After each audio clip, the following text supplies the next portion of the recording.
സ്വാഗതം. ശനിപ്രദോഷത്തിൻ്റെ മാഹാത്മ്യത്തെ പറ്റിയാണ് ഇന്നത്തെ വീഡിയോയിൽ ഞങ്ങൾ പറയുവാൻ ആഗ്രഹിക്കുന്നത്. സന്തതിക്കും യശസ്സിനും ധനത്തിനും സന്തതം ശോഭനം പ്രദോഷികം വ്രതം എന്നാണ് ശിവപുരാണത്തിൽ പറയുന്നത്. മഹാദേവനെ ഉപാസിക്കുന്നതിന് ഏറ്റവും വിശേഷപ്പെട്ട ദിവസമാണ് ത്രയോദശി സന്ധ്യയിലെ പ്രദോഷം. പാർവതി ദേവിയെ തൃപ്തിപ്പെടുത്താൻ ശ്രീപരമേശ്വരൻ താണ്ഡവമാടുന്ന പ്രദോഷ സന്ധ്യയിൽ സകല ദേവഗണങ്ങളും ശിവസന്നിധിയിൽ എത്തുന്നു എന്നാണ് വിശ്വാസം. ഈ ദിവസത്തെ പ്രാർത്ഥനകൾക്ക് അതിനാൽ വിശേഷ ഫലം ലഭിക്കും. പ്രദോഷങ്ങളിൽ ശ്രേഷ്ഠം അപൂർവമായി വരുന്ന ശനി പ്രദോഷമാണ്. 12 പ്രദോഷം നോറ്റ ഫലം ഒരു ശനി പ്രദോഷം നോറ്റാൽ ലഭിക്കുന്നതാണ്. മഹാദേവനെ സകല ശാസ്ത്രങ്ങളുടെയും വിദ്യകളുടെയും ഗുരുവായാണ് സങ്കല്പിക്കുന്നത്.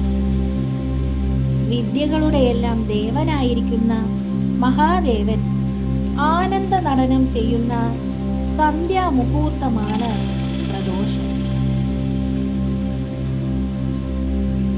പാർവതി ദേവിയും സുബ്രഹ്മണ്യനും ഗണപതി ഭഗവാനും ഭൂതഗണങ്ങളും മറ്റ് ദേവതകളും ഋഷിമാരുമെല്ലാം ഭഗവാന്റെ നൃത്തം കണ്ട് സ്തുതിക്കുന്നു.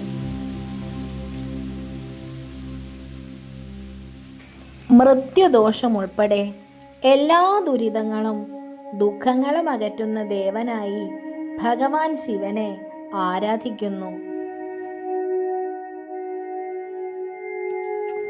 ക്ഷിപ്രകോപിയും ക്ഷിപ്രപ്രസാദിയുമായ ഭഗവാൻ അത്യധികം സന്തോഷവാനാകുന്നത് പ്രദോഷ സന്ധ്യയിലാണ്. അപ്പോൾ ഭക്തർ എന്തു ചോദിച്ചാലും ദേവദേവൻ കനിഞ്ഞനുഗ്രഹിക്കുമെന്ന് ആചാര്യന്മാർ പറയുന്നു.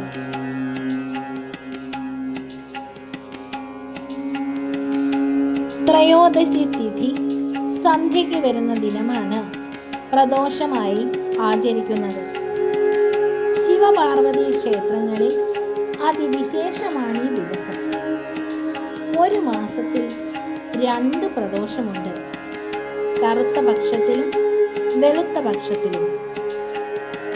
കൃഷ്ണപക്ഷത്തിലെ ശനിയാഴ്ച വരുന്ന പ്രദോഷം അനുഷ്ഠിച്ചാൽ ശിവപ്രീതിയാൽ എല്ലാ ദുരിതങ്ങളും അലച്ചിലുകളും അവസാനിക്കുമെന്നാണ് സങ്കല്പം. ശനിപ്രദോഷ ദിനത്തിൽ വ്രതം അനുഷ്ഠിക്കുന്നത് വഴി നമ്മുടെ എല്ലാ പ്രതിസന്ധികളും അകലുകയും ജീവിതത്തിൽ സന്തോഷവും സമാധാനവും ഉയർച്ചയും ഉണ്ടാകുന്നു. എല്ലാ വിഷമതകൾക്കും പരിഹാരം കാണുന്നതിന് മികച്ചതാണ് പ്രദോഷവ്രതം. പ്രദോഷ ദിനത്തിൻ്റെ തലേന്ന് വ്രതം ആരംഭിക്കേണ്ടതാണ്. തലേന്ന് ഒരിക്കലൂണ് നിർബന്ധമാണ്. പ്രദോഷ ദിനത്തിൽ രാവിലെ പഞ്ചാക്ഷരി മന്ത്ര ജപത്തോടെ ശിവക്ഷേത്ര ദർശനം നടത്തണം. ഭഗവാന് കൂവളമാല സമർപ്പണം, പുറകുവിളക്കിൽ എണ്ണ, ജലധാര എന്നിവ നടത്താം. ഉപവാസം അനുഷ്ഠിച്ചാൽ നന്ന്.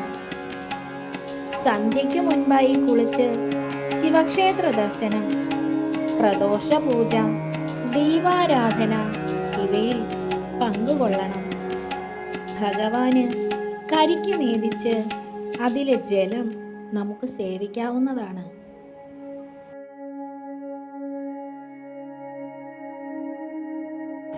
ഭക്തിയോടെ മഹാദേവനെ ഭജിച്ചാൽ സന്താന സൗഭാഗ്യം, ദാരിദ്ര്യ ദുഃഖ ശമനം, ആയുരാരോഗ്യം, പാപമുക്തി, ഐശ്വര്യം, സൽകീർത്തി എന്നിവയെല്ലാമാണ് ഫലം.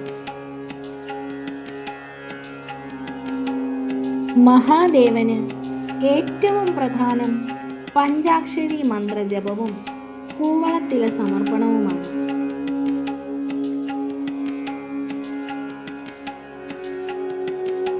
ശനി പ്രദോഷം അനുഷ്ഠിക്കുന്നത് വഴി ശനിദോഷത്തെ എല്ലാ തരത്തിലും അകറ്റി നിർത്തുന്നു.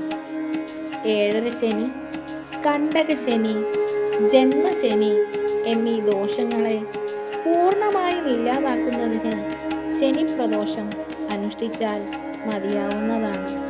കൂടാതെ ശനിദേവന്റെ അനുഗ്രഹവും നമുക്ക് ലഭിക്കുന്നു. ശനിദോഷത്തിൻ്റെ ദോഷഫലങ്ങളിൽ നിന്ന് ഭഗവാൻ നമ്മെ രക്ഷിക്കുന്നു. അശുഭ ഫലങ്ങളിൽ നിന്ന് രക്ഷിക്കുകയും ആരോഗ്യപരമായ മാറ്റങ്ങൾക്ക് കാരണമാവുകയും ചെയ്യുന്നു. രാഹുകേതുക്കളുടെ ദോഷവും കാലസർപ്പ ദോഷവും ഇല്ലാതാക്കുവാൻ പ്രദോഷവ്രതം അനുഷ്ഠിക്കുന്നത് നമ്മെ സഹായിക്കുന്നു.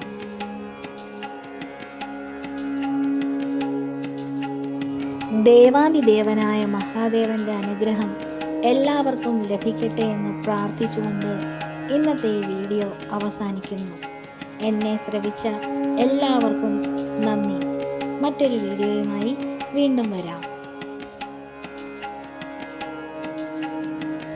ഞങ്ങളുടെ ഈ വീഡിയോ ഇഷ്ടമായെങ്കിൽ ഈ വീഡിയോ ലൈക്ക് ചെയ്യുവാനും ഈ ചാനൽ സബ്സ്ക്രൈബ് ചെയ്യുവാനും ശ്രമിക്കുമല്ലോ.